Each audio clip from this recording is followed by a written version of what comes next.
Prince Alexander stood at the tall windows of his private study, watching the morning mist roll across the palace gardens. At 35, he had always been the responsible one, the heir who followed protocol and kept family secrets buried deep. But today, everything was about to change. The manila envelope on his desk seemed to burn with possibility. Inside were photographs, documents, and recordings that would shake the very foundation of the kingdom of Valdoria. His stepmother, Queen Consort Isabella, had been living a lie for 15 years. Alexander picked up the first photograph with trembling hands. It showed Isabella, 20 years younger, standing outside a small cottage in the countryside. But she wasn't alone. A man with kind eyes and weathered hands had his arm around her waist. Between them stood a young girl, perhaps 8 years old, with Isabella's distinctive green eyes and the same stubborn chin that Alexander knew so well. The private investigator's report lay beneath the photos, written in careful, precise handwriting. Marcus Chen had been thorough, perhaps too thorough. Every detail of Isabella's hidden past was documented with cold efficiency. The cottage belonged to Thomas Hartwell, a carpenter from the village of Millbrook. The little girl was named Sophie, and according to birth records, Isabella was listed as her mother. Alexander's mind raced as he read through the timeline. Isabella had been 19 when Sophie was born, 3 years before she met his father, King Edmund. She had told everyone she was an orphan from a wealthy family, educated in Switzerland, with no living relatives. It was the perfect story for a future queen, romantic and mysterious enough to capture the king's heart while avoiding any complicated family connections. But the truth was far more ordinary and infinitely more dangerous to the crown. Isabella came from a working-class family in a small village. Her father had been a factory worker, her mother a seamstress. She had never been to Switzerland, never attended the prestigious schools she claimed. Instead, she had worked as a waitress in London, struggling to support her young daughter while dreaming of something better. The transformation began when she met Lady Catherine Worthington at the restaurant where Isabella served tables. Catherine, a distant cousin of the royal family, had taken pity on the beautiful young woman and offered to help her reinvent herself. Together, they had crafted the fiction that would eventually lead Isabella to the altar beside King Edmund. Alexander set down the photographs and walked to his desk drawer, pulling out a small recording device. Marcus had been exceptionally resourceful, managing to record a conversation between Isabella and Thomas Hartwell just 3 weeks ago. Alexander pressed play with a heavy heart. Isabella's voice came through the speakers, strained with emotion. "You have to understand, Thomas. I never meant for it to go this far. When I married Edmund, I thought I could bring Sophie into the palace gradually, perhaps as a ward or distant relative." Thomas's reply was gentle but firm. "Bella, she's 15 now. She asks about you every day. She knows you're her mother, and she can't understand why you disappeared from her life." "I send money every month," Isabella protested. "She has everything she needs." "Everything except her mother," Thomas said quietly. "I've done my best to raise her, but she's starting to ask harder questions. Questions I can't answer." There was a long pause before Isabella spoke again. "If this comes out, it will destroy everything. Edmund's reign, Alexander's future, the stability of the monarchy itself. The people trust us because they believe in our story." "And what about Sophie's story?" Thomas asked. "Doesn't she deserve to know her real mother? Doesn't she deserve to be acknowledged?" The recording ended there, leaving Alexander staring at the silent device. He thought about his father, King Edmund, now 72 and in declining health. The king had always been a traditionalist, believing deeply in the divine right of royalty and the importance of bloodlines. How would he react to learning that his beloved wife had deceived him about her past? That she had a daughter she had abandoned for the crown? Alexander's thoughts were interrupted by a soft knock at the door. His personal secretary, James, entered with his usual careful demeanor. "Your Royal Highness the Queen Consort requests an audience. She says it's urgent." Alexander quickly gathered the documents and photos, sliding them into the desk drawer. "Send her in, James, and please ensure we're not disturbed." Isabella entered the study with her characteristic grace, every inch the perfect queen in her tailored blue suit and pearl necklace. But Alexander noticed something he had never seen before: fear in her eyes. "Alexander, darling, I hope you don't mind the intrusion, but I've just received some disturbing information." She settled into the chair across from his desk, her hands folded carefully in her lap. It seems someone has been asking questions about my past in London. Very specific questions. Alexander kept his expression neutral, though his heart was racing. What sort of questions? About my time working in restaurants, about people I knew before I met your father. Isabella's voice remained steady, but Alexander could see the tension in her shoulders. I'm concerned that someone might be trying to create a scandal where none exists. You know how the press can twist innocent associations into something sordid. I see. Alexander leaned back in his chair, studying his stepmother's face. Have you any idea who might be behind these inquiries?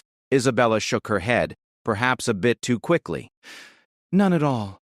That's what worries me. It could be political enemies, rival newspapers, or simply someone looking to make money by selling stories to the tabloids. And is there anything in your past that you're concerned might be misinterpreted? Alexander asked carefully. For just a moment, Isabella's composure slipped. He saw the flash of panic before she recovered herself. Of course not. My life before meeting your father was perfectly ordinary. Perhaps that's the problem. Ordinary doesn't sell newspapers. Alexander nodded slowly. Well, I'm sure our security team can look into it discreetly. We can't have anyone harassing members of the royal family. Relief flooded Isabella's features. Thank you, Alexander. I knew I could count on you. Your father has been under so much stress lately with the upcoming state visit. The last thing he needs is manufactured drama. After Isabella left, Alexander sat alone in his study, the weight of his discovery pressing down on him. He thought about Sophie, the 15-year-old girl who didn't know she was a princess. He thought about Thomas Hartwell, raising another man's child with quiet dignity. And he thought about his father, whose faith in Isabella was absolute. The intercom on his desk buzzed softly. Your Highness, Lord Chancellor Pemberton is here for your 10 o'clock meeting. Alexander straightened his tie and prepared to face another day of royal duties, but his mind remained fixed on the impossible choice before him. The truth had a way of surfacing, regardless of how deeply it was buried. The question was whether he would be the one to bring it to light or whether he would protect the illusion that held his family together. As Lord Chancellor Pemberton entered the study, Alexander made a decision that would change everything. He would not bury the truth, but he would control how it emerged. The kingdom of Valdoria was about to face its greatest crisis in decades, and it would fall to him to guide it through the storm. That evening, Alexander made 2 phone calls. The first was to Marcus Chen, instructing him to continue his investigation, but to report only to Alexander. The second was to his childhood friend and trusted advisor, Lady Margaret Ashford, asking her to meet him the following morning. The game had begun, and Alexander was determined to play it on his terms. The truth about Queen Consort Isabella would come out, but it would be revealed in a way that protected the monarchy while finally giving Sophie Hartwell the recognition she deserved. As he prepared for bed that night, Alexander looked out at the palace grounds, where generations of his family had walked and ruled. Tomorrow he would begin the delicate process of unraveling 15 years of carefully constructed lies. It would require all of his political skill, but more importantly, it would require the courage to do what was right, regardless of the personal cost. The kingdom of Valdoria was about to discover that even queens could be ordinary people who made extraordinary choices in pursuit of love and security. Whether the monarchy could survive that truth remained to be seen. Alexander closed his eyes and tried to imagine Sophie's face when she learned that her mother was the Queen of Valdoria and that she herself was a princess. It would be a fairy tale ending to a story that had begun with heartbreak and sacrifice. But fairy tales, Alexander knew, often came with a terrible price. Lady Margaret Ashford arrived at the palace before dawn, using the private entrance that she and Alexander had discovered as children during their elaborate games of hide-and-seek. Now, 30 years later, those same secret passages served a far more serious purpose. Alexander met her in the small library adjacent to his study, a room lined with first-edition books and family portraits dating back 3 centuries. Margaret looked tired but alert, her sharp blue eyes taking in every detail of Alexander's expression. "You look terrible," she said without preamble, settling into the leather armchair that had been her favorite since childhood. "Thank you for that reassuring assessment," Alexander replied dryly. pouring 2 cups of coffee from the silver service that James had prepared earlier. I assume you've maintained your contacts in the intelligence community? Margaret raised an eyebrow. Getting straight to business, I see. Yes, I still have friends in useful places. What sort of information are you looking for? Alexander handed her the manila envelope containing Marcus Chen's investigation. I need you to verify everything in there independently, and I need it done without alerting anyone in the palace, including my father. Margaret opened the envelope and began scanning the documents, her expression growing more serious with each page. When she reached the photographs, she let out a low whistle. Isabella has a daughter? She looked up at Alexander with surprise. How long have you known about this? Since yesterday morning, Alexander said, settling into the chair across from her. The question is, what do we do with the information? Margaret continued reading, occasionally making small sounds of interest or concern. When she finished, she set the papers down and studied Alexander's face. This is explosive, she said simply. If this becomes public without careful management, it could bring down the monarchy. The people trust Isabella because they see her as the perfect queen, beautiful, graceful, devoted to your father and the crown. Learning that she abandoned a child for power would shatter that image. I'm aware of the implications, Alexander said. But there's another side to this story. Sophie Hartwell is 15 years old, and she doesn't know her mother is the Queen of Valdoria. She deserves the truth, and she deserves her rightful place in the line of succession. Margaret leaned forward, her legal mind immediately grasping the constitutional implications. If Sophie is acknowledged as Isabella's daughter born before Isabella's marriage to your father, she would have no claim to the throne. Royal succession only applies to children born within marriage, but she would be entitled to certain privileges and financial support as a member of the extended royal family. That's not the point, Alexander said firmly. This isn't about inheritance or constitutional law. It's about a mother and daughter who have been separated for 15 years because of palace politics and social climbing. Margaret studied her oldest friend with a mixture of admiration and concern. Alexander, I understand your moral position, but you have to consider the broader implications. Your father's health is declining. The succession is already a delicate matter given the political tensions with Parliament. If this scandal breaks at the wrong time, it could destabilize the entire government. Alexander stood and walked to the window, watching the palace staff begin their daily routines in the courtyard below. Then we control the timing. We investigate thoroughly, we plan carefully, and we manage the revelation in a way that strengthens rather than weakens the monarchy. How? Margaret asked skeptically. By showing that even queens are human, Alexander replied.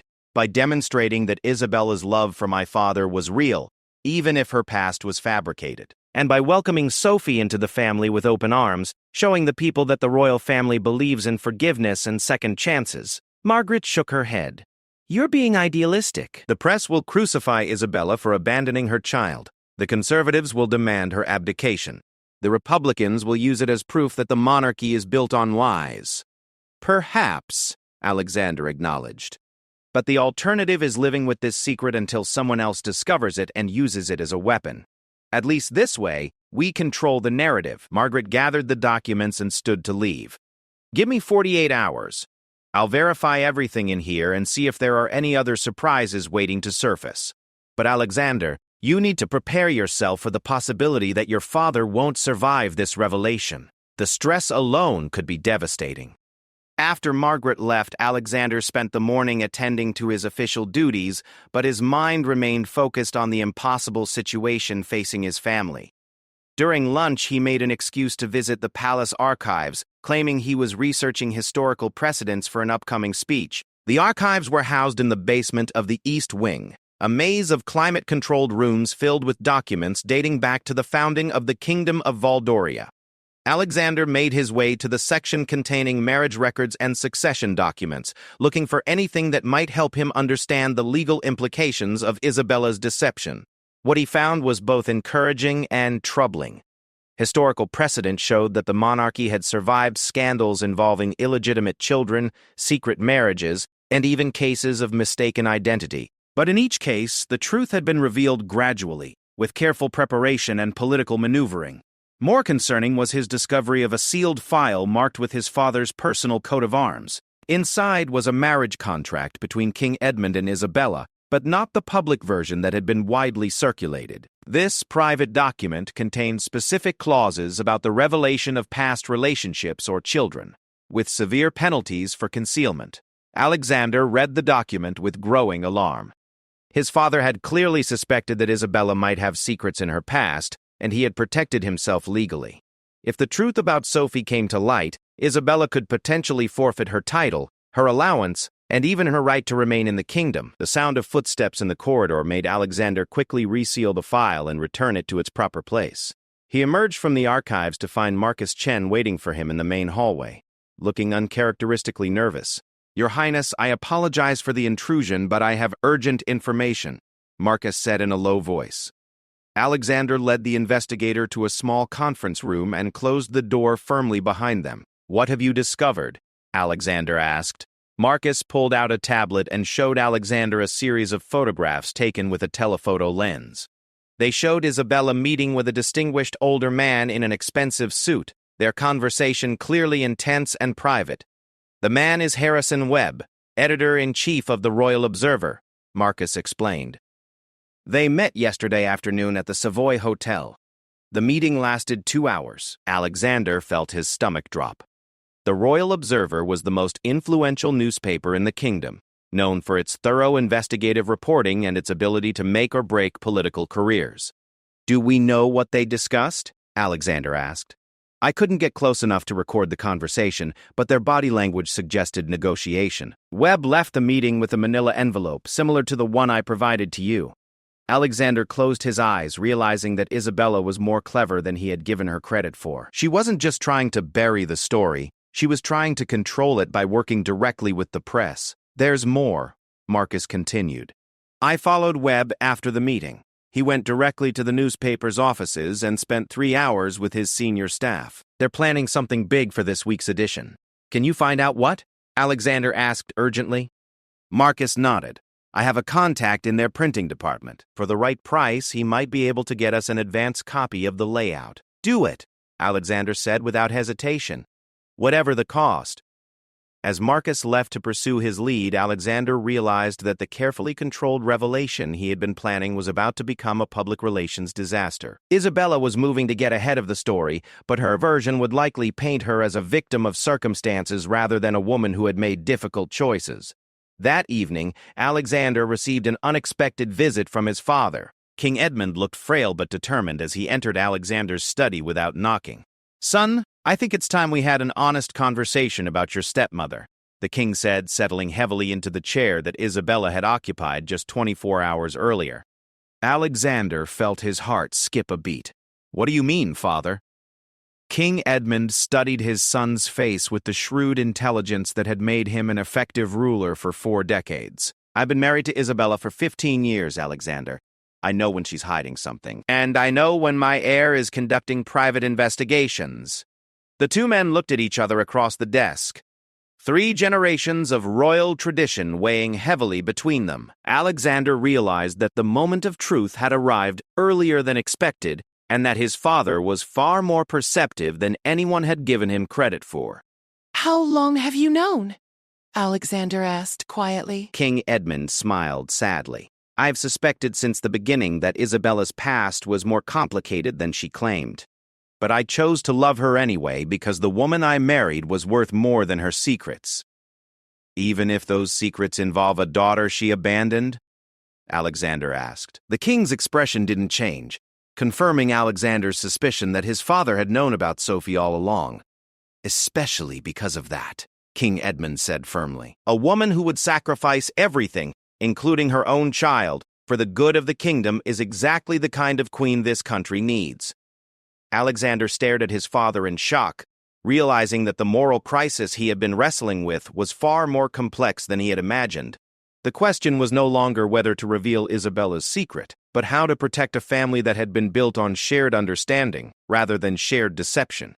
The kingdom was about to learn that sometimes the most profound truths were hidden in plain sight, and that love could survive even the deepest betrayals when it was built on acceptance rather than illusion. The silence in Alexander's study stretched between father and son like a chasm spanning 15 years of carefully maintained pretense. King Edmund's revelation hung in the air, transforming everything Alexander thought he knew about his family. "You've known about Sophie all along," Alexander said finally, his voice barely above a whisper.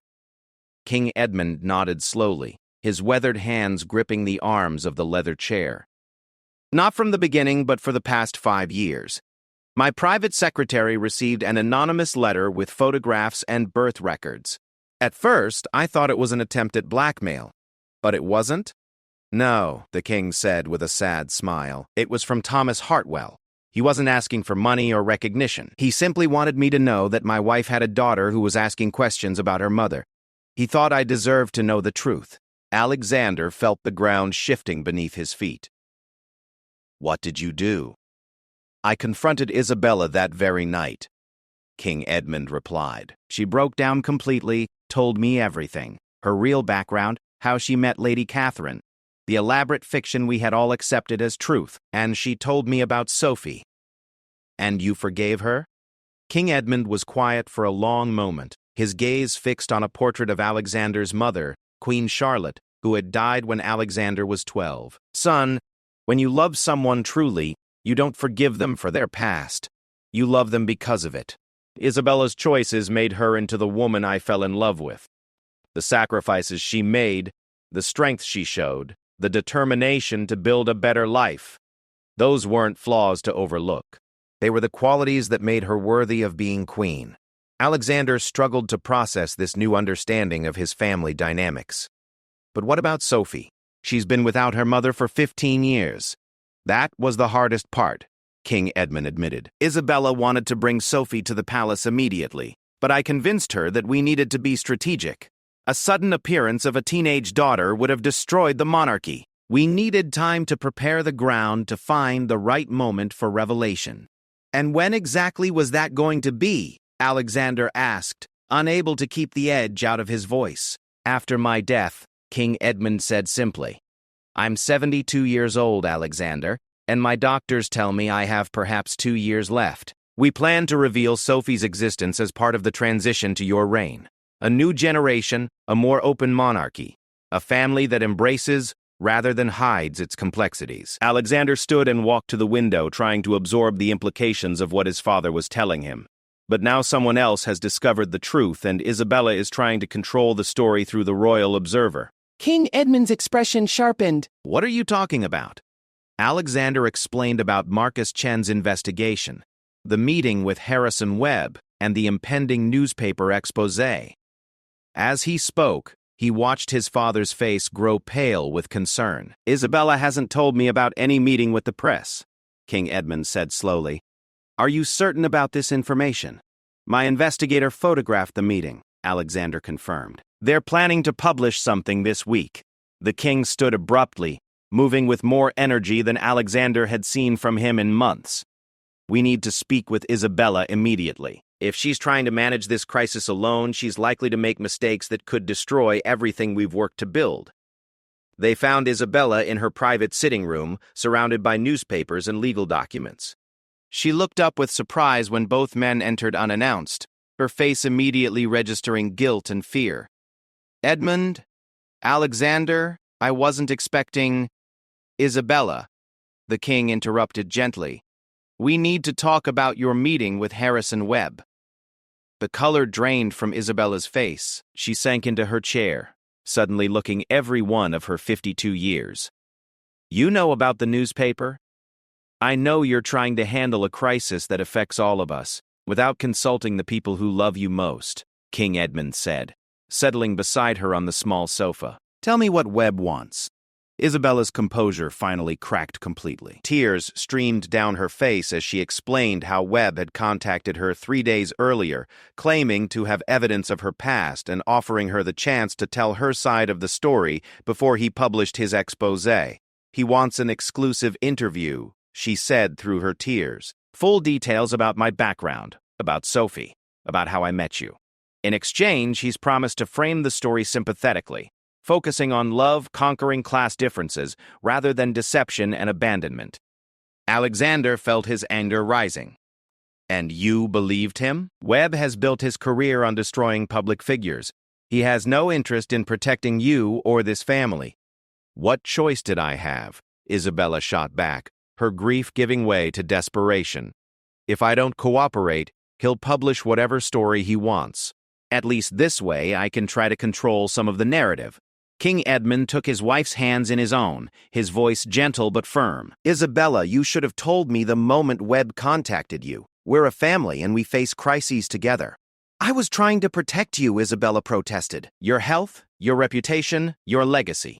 If this scandal breaks, it will overshadow everything good you've accomplished as king. No, King Edmund said firmly. What will overshadow my legacy is if I allow the woman I love to face this alone. We're going to handle this together, as a family, and we're going to do it in a way that honors both the truth and the institution of the monarchy. Alexander watched his father take charge of the situation with a clarity and strength that reminded him why King Edmund had been such an effective ruler. Despite his age and declining health, the king's political instincts remained sharp. First, we need to know exactly what Webb has and what he's planning to publish, King Edmund said. Alexander, can your investigator get us an advance copy of the story? He's working on it, Alexander confirmed. We should have it within hours. Good. Second, we need to develop our own strategy for revealing the truth. If this story is coming out whether we like it or not, we need to get ahead of it with our own narrative. Isabella looked confused. What do you mean? King Edmund smiled with the confidence of a man who had navigated political storms for 4 decades. We're going to introduce Sophie to the kingdom on our terms, not Harrison Webb's. We're going to show the people that even royal families face difficult choices and that love can triumph over even the deepest secrets. How? Alexander asked. By telling the complete truth, King Edmund replied. All of it. Isabella's real background, her relationship with Thomas Hartwell, her difficult choice to leave Sophie, and most importantly, our decision to welcome Sophie into the royal family with full recognition and support. Isabella stared at her husband in amazement. You want to acknowledge Sophie publicly? I want to adopt her legally, King Edmund said firmly. I want to give her the title of Princess Sophie of Valdoria, with all the rights and responsibilities that entails. And I want to do it before Harrison Webb publishes his story. The room fell silent as the full implications of King Edmund's proposal settled over them. It was a bold, unprecedented move that would require careful legal and political maneuvering. But it was also a solution that honored both the truth and the family bonds that had been tested by 15 years of secrecy. The constitutional implications are staggering, Alexander said slowly. Parliament will need to approve the adoption, the Archbishop will need to perform the ceremony, and we'll need to coordinate with every major political leader in the kingdom. Then we'd better get started, King Edmund said with a grin that reminded Alexander of his father's younger days. Isabella, I want you to call Thomas Hartwell tonight. Tell him that we're coming to visit Sophie tomorrow and that we're prepared to offer her a choice between her quiet life in Millbrook and a very public life as a princess. What if she chooses to stay with Thomas? Isabella asked quietly. Then we'll respect her choice and support her decision, King Edmund replied. But she deserves to know who she really is, and she deserves to make that choice with complete information. As the 3 family members began planning the most dramatic revelation in the monarchy's modern history, Alexander felt a mixture of terror and excitement. They were about to embark on a course of action that could either modernize and strengthen the institution of royalty or destroy it entirely. But for the first time in days, Alexander felt that they were moving forward together as a family, united by love and commitment rather than divided by secrets and fear. Whatever challenges lay ahead, they would face them with honesty and courage. The kingdom of Valdoria was about to witness a royal fairy tale unlike any other, one where the princess had to choose between 2 worlds, and where the queen had to face the consequences of choices made in desperation and love. The truth, Alexander realized, was going to set them all free. Whether the monarchy would survive that freedom remained to be seen, but at least they would face the future with their integrity intact and their family bonds stronger than ever before. As night fell over the palace, 3 generations of royalty prepared for the most important conversation in the kingdom's history. Tomorrow, they would drive to a small cottage in Millbrook, where a 15-year-old girl named Sophie Hartwell would learn that fairy tales sometimes came true in the most unexpected ways. The game had changed completely, but the stakes remained the same. the future of the monarchy, the healing of a broken family, and the courage to choose love over fear in the face of an uncertain future. The cottage in Millbrook looked exactly as it had in Marcus Chen's photographs, but seeing it in person gave Alexander a strange sense of unreality. After a lifetime in palaces and state buildings, the modest stone house with its climbing roses and wooden gate seemed to belong to another world entirely. Isabella sat rigidly in the passenger seat of the unmarked royal sedan, her hands clenched in her lap. She had barely spoken during the 2-hour drive from the palace, lost in memories and fears that Alexander could only imagine. "Are you ready for this?" King Edmund asked gently from the back seat. Despite his age and the morning's long journey, his eyes were bright with anticipation. Isabella took a shaky breath. "I haven't seen her in person for 15 years. What if she hates me? What if she refuses to even speak to me? Then we'll respect her feelings and find another way forward," King Edmund replied. "But Isabella, that girl is half of you. She may be angry, but she'll also be curious. Give her credit for having your strength and intelligence." Alexander parked the car beside a well-maintained garden where late summer flowers bloomed in careful rows. Before any of them could move, the cottage door opened, and Thomas Hartwell stepped out, followed by a tall, graceful young woman with unmistakable royal bearing despite her simple jeans and sweater. Princess Sophie of Valdoria, though she didn't know it yet, was beautiful in the way that transcended mere genetics. She had inherited Isabella's striking green eyes and elegant bone structure, but her expression held a depth and seriousness that spoke of years spent asking unanswered questions. Thomas approached the car with careful dignity, offering a respectful nod to King Edmund as the monarch stepped out onto the gravel path. "Your Majesty, your Royal Highnesses, welcome to our home." Sophie hung back near the cottage door, her intelligent eyes taking in every detail of the unexpected royal visit. Alexander could see her mind working, trying to understand why the King and Queen of Valdoria had come to her quiet corner of the countryside. "Mr. Hartwell," King Edmund said warmly, extending his hand. "Thank you for agreeing to meet with us under such unusual circumstances." "The circumstances may be unusual, Your Majesty, but the outcome has been 15 years in the making," Thomas replied with quiet conviction. "Sophie deserves to know the truth about her heritage." Isabella finally emerged from the car, moving slowly toward the daughter she had left behind so many years ago. The resemblance between mother and daughter was striking, but so were the differences. Where Isabella moved with the practiced grace of royalty, Sophie's movements were natural and unguarded. Where Isabella's expression was carefully composed, Sophie's face showed every emotion as it crossed her mind. "Hello, Sophie," Isabella said softly, stopping several feet away from her daughter. "You've grown into a beautiful young woman." Sophie studied her mother with a mixture of curiosity and wariness. "You look exactly like your photographs in the newspapers," she said simply. "I've been collecting them since I was 10 years old, trying to understand why the Queen of Valdoria has my exact same eyes." The directness of the comment caught everyone off guard. Alexander found himself smiling despite the tension of the moment. Whatever else Sophie had inherited from her mother, she had clearly developed her own forthright personality. "Perhaps we should go inside," Thomas suggested diplomatically. "I've prepared tea, and this conversation deserves privacy." The cottage's interior reflected the same careful attention as its garden. Everything was clean, comfortable, and clearly chosen with love rather than money. Family photographs covered every surface, documenting Sophie's growth from a small child into the poised young woman who now served tea with unconscious elegance. "I know who you are," Sophie said once everyone was seated in the small sitting room. She looked directly at Isabella, her voice steady despite the magnitude of the moment. "I've known since I was 12 years old. I found my birth certificate in Thomas's desk drawer, and I saw your real name listed as my mother." Isabella's teacup rattled against its saucer. "Sophie, I can explain."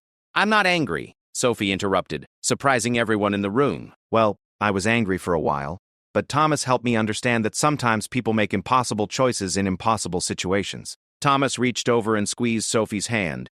"I told her that her mother was very young when she was born, and that she had to make a decision between keeping Sophie in poverty and giving her a chance at a better life." "That wasn't the whole truth," King Edmund interjected gently. "Sophie, Your mother didn't give you away because she didn't love you. She left because she thought it was the only way to provide for both of you.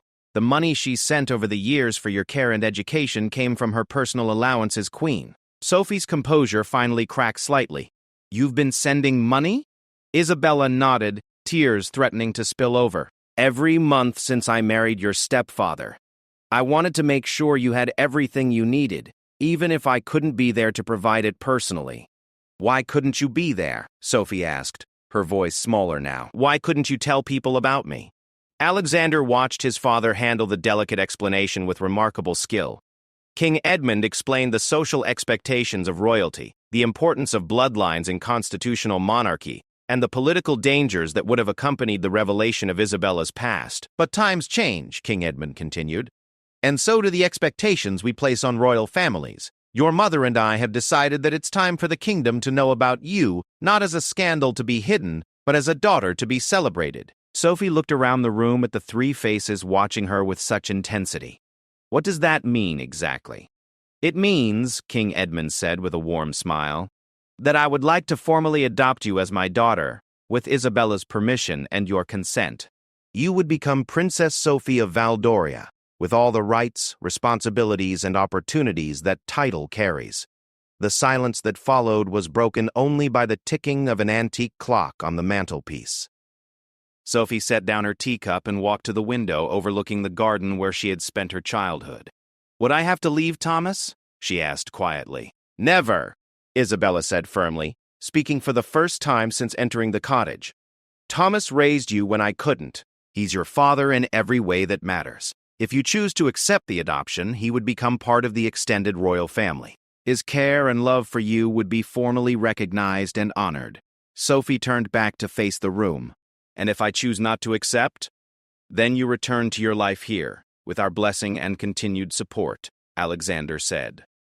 But Sophie, you should know that this story is going to become public whether you accept the title or not. A newspaper is planning to publish details about your existence. The choice isn't whether people will know about you, it's whether they'll know about you as a hidden shame or as a beloved daughter.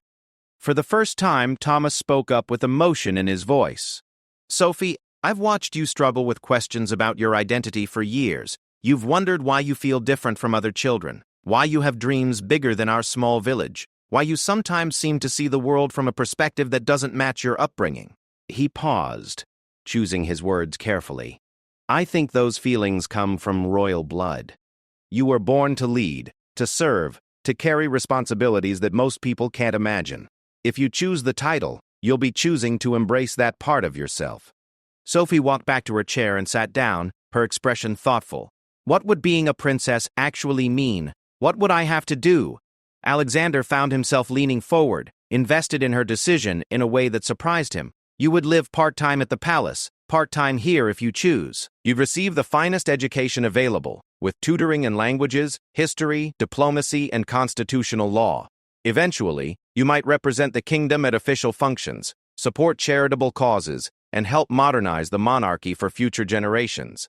You'd also, Isabella added softly, get to know your mother. We'd have time to build the relationship that we lost, if you want that. Sophie looked at Isabella for a long moment.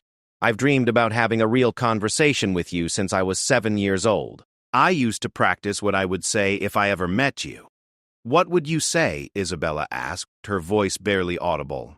Sophie smiled for the first time since they had arrived. I would say that I understand why you made the choice you did, and that I'm proud of what you've accomplished. I would say that I've had a wonderful childhood with Thomas, and that I don't blame you for anything. The emotion in the room was almost overwhelming. King Edmund wiped his eyes discreetly, while Thomas beamed with pride at the young woman he had raised with such care. But I would also say, Sophie continued, her voice growing stronger, that I'm ready to be part of something bigger than this cottage. I'm ready to learn what it means to be a princess, and I'm ready to help our family face whatever challenges are coming. Isabella stood and walked to her daughter, extending her arms tentatively. Sophie stepped into the embrace, and 15 years of separation finally began to heal in that small sitting room filled with afternoon sunlight. Welcome to the family, Princess Sophie, King Edmund said formally, but with tears in his eyes. Now, Let's go home and prepare to face the world together." As they prepared to leave Millbrook, with Sophie packing a small suitcase for her first night at the palace, Alexander realized that they had achieved something remarkable. They had turned a potential scandal into a celebration, a hidden shame into a source of strength. The kingdom of Valdoria was about to gain its newest princess, and the monarchy was about to prove that love and acceptance could triumph over tradition and expectation. The real test, however, would come when they faced the public and the press with their unprecedented family story. But for now, watching Sophie hug Thomas goodbye with the promise to return soon, Alexander felt confident that they had made the right choice. The truth would set them all free, and it would set them free together. The royal press conference was scheduled for 10 o'clock on a Tuesday morning, giving the palace communications team exactly 72 hours to coordinate what would become the most watched announcement in the kingdom's modern history. Princess Sophie spent her first 3 days at the palace in intensive preparation, working with protocol experts, speech coaches, and constitutional scholars to understand her new role.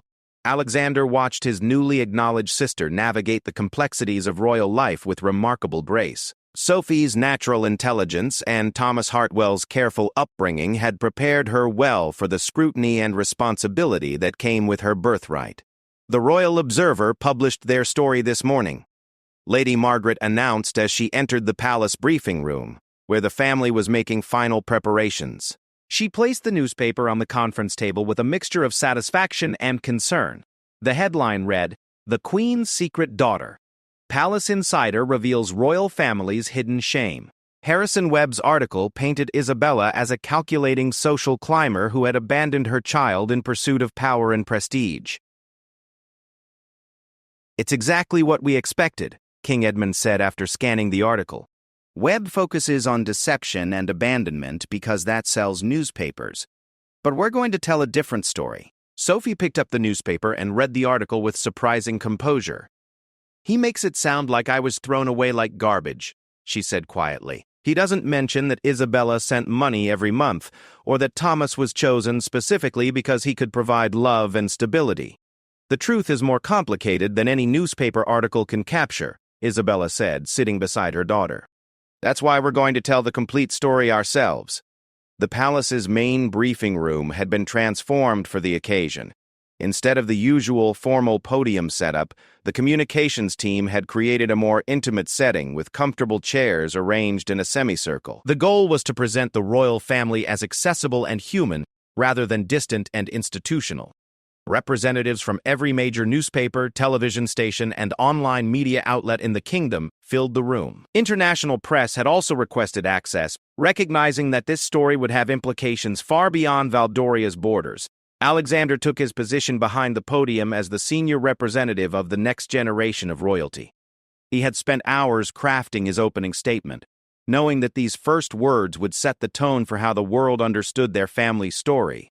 "Ladies and gentlemen of the press," Alexander began, his voice steady despite the magnitude of the moment. "Thank you for joining us for what we believe is one of the most important announcements in our monarchy's recent history. Today, we are here not to manage a crisis, but to celebrate the expansion of our family." He paused, allowing the unexpected framing to settle over the room. "I would like to introduce you to my sister, Princess Sophie of Valdoria, who will be formally adopted by my father, King Edmund, in a ceremony next month."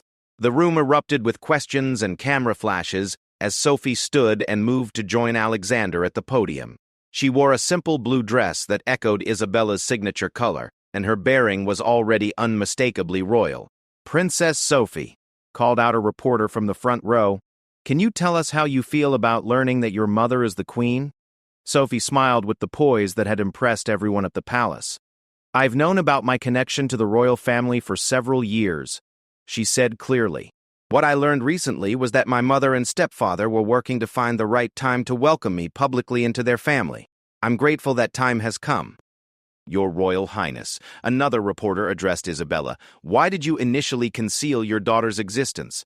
Isabella stood and joined Sophie at the podium, placing a protective hand on her daughter's shoulder. "When I was 19 years old, I was an unmarried mother working as a waitress in London. I made the difficult decision to place Sophie with Thomas Hartwell, a family friend who could provide the stability and love that I couldn't offer at that time." She paused, her voice growing stronger with each word. When I met King Edmund 3 years later, I was terrified that my past would disqualify me from the happiness I had found. I made the mistake of thinking that love required perfection rather than honesty. King Edmund rose from his chair and moved to stand with his wife and newly acknowledged daughter. "The mistake was mine as well," he said firmly. "When I learned about Sophie 5 years ago, I should have immediately welcomed her into our family. Instead, I allowed political considerations to delay what should have been a joyful reunion." "Your Majesty," a veteran political correspondent called out, "what are the constitutional implications of adopting a 15-year-old heir? Princess Sophie will not be in the line of succession." King Edmund explained, "Royal succession applies only to children born within marriage. However, she will hold all other privileges and responsibilities of royal family membership, including an appropriate title, financial support, and official duties when she comes of age." Alexander watched the press conference unfold with growing confidence. Instead of defending their actions, his family was taking ownership of their choices and presenting them as evidence of their humanity rather than their fallibility. "Princess Sophie," a young reporter asked, "what message do you have for other young people who might be facing difficult family situations?" Sophie considered the question carefully before responding. "I think my story shows that families come in all different forms, and that love can survive even very difficult circumstances. I was raised by a wonderful man who isn't my biological father, but who is absolutely my dad. Now I'm gaining a mother I've dreamed of knowing and a stepfather who has shown incredible kindness." She paused, looking directly into the television cameras. "I think it also shows that it's never too late to tell the truth, even when that truth is complicated." The questions continued for nearly an hour, covering everything from Sophie's education plans to Isabella's role in her upbringing to the family's strategy for managing public scrutiny. But the tone remained respectful and even admiring, as reporters recognized they were witnessing something unprecedented in royal history. As the press conference concluded, Alexander felt a profound sense of relief. They had controlled the narrative, presented their story with dignity and honesty, and introduced Sophie to the kingdom as a beloved daughter, rather than a hidden scandal. "Your Royal Highnesses," Harrison Webb called out as the session was ending, "do you have any comment on the royal observer's characterization of these events?" King Edmund smiled with the confidence of a monarch who had just outmaneuvered the most powerful newspaper in the kingdom. "Webb, I think the people of Valdoria are intelligent enough to distinguish between a story told with agenda and a story told with love. Today, they've heard the latter." That evening, the royal family gathered in the palace's private dining room for their first meal together as a complete family. Sophie sat between Isabella and Alexander, finally occupying the place she had been born to fill. "The early polling numbers are extraordinary," Lady Margaret reported as she joined them for coffee. 78% of respondents approve of Sophie's adoption, and Isabella's approval ratings have actually increased since this morning. "People respect honesty," King Edmund observed. "They may not always approve of our choices, but they can forgive almost anything if they believe we're being truthful with them." Sophie looked around the table at her new family with wonder. "3 days ago, I was Sophie Hartwell from Millbrook. Tonight, I'm Princess Sophie of Valdoria." "It doesn't seem real."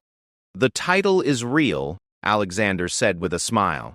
"But you're still the same person who chose to embrace this opportunity with courage and grace. The kingdom is lucky to have you."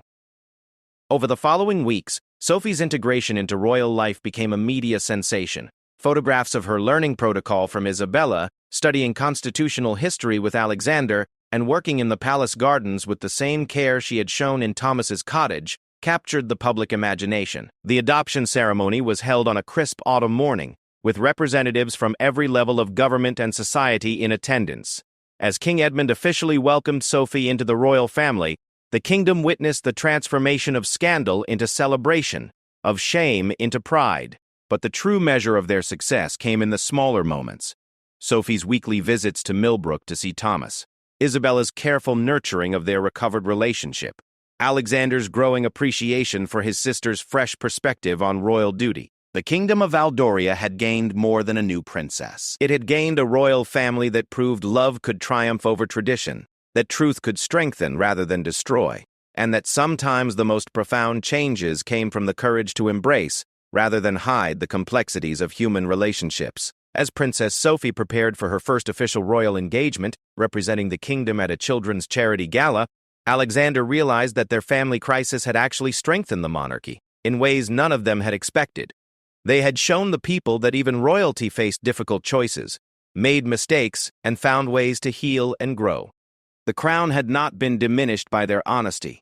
It had been made more luminous by their humanity, more relevant by their willingness to evolve, and more worthy of respect by their commitment to love over fear. In the end, the hidden secrets that had threatened to destroy them had instead revealed the depth of their character and the strength of their bonds. The kingdom of Valdoria had witnessed the birth of a new kind of royal family, one that ruled not through perfection but through authenticity, not through distance but through connection. Princess Sophie of Valdoria took her place in history not as a scandal to be managed, but as a symbol of the monarchy's capacity for growth, forgiveness, and love. The truth had indeed set them all free, and in that freedom, they had found a strength greater than any secret could ever provide.